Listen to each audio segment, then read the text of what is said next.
पगली हम महादेव के सावन महीना अइलहि कृपा करथिन फेर से सोचल सपनवा तोर साकार हो जीता कर लेगे दर्शन बेड़ा पार हो जीता भोले बाबा से पगली प्यार हो जीता हाँ कर लेगे दर्शन बेड़ा पार हो जीता मोर महादेव से गे प्यार हो जीता।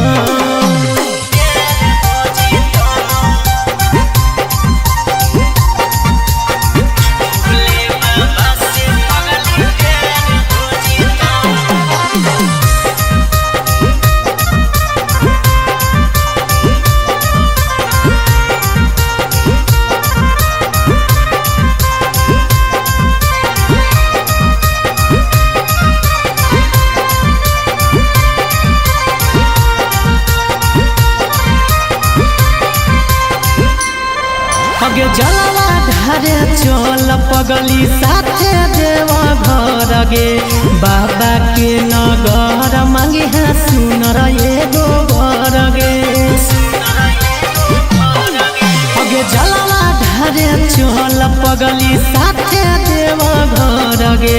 बाबा के नगर मांगे हाँ सुनर एगो बर गे बोलबम के नारा से उधार हो जीता कर लेगे दर्शन बेड़ा पार हो जीता भोले बाबा से पगली प्यार हो जीता हाँ कर लेगे दर्शन बेड़ा पार हो जीता मोर महादेव से गे प्यार हो जीता।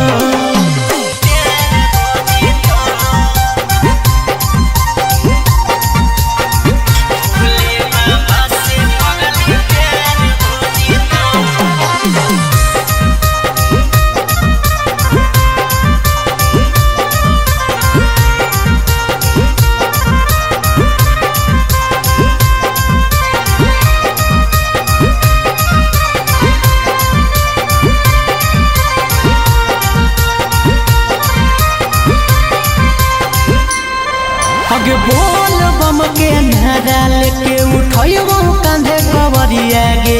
पैदल पैदल चलही की निकाली हो डीजल गरिया गे ऐसे तो पैदल में मजा अगे बोल बम के नारा लेके उठैबो कांधे कवरिया गे पैदल पैदल चलही की निकाली हो डीजल गरिया गे सागर बेदर्दी कहो जोगाड़ हो जीता कर लेगे दर्शन बेड़ा पार हो जीता भोले बाबा से पगली प्यार हो जीता हाँ कर लेगे दर्शन बेड़ा पार हो जीता मोर महादेव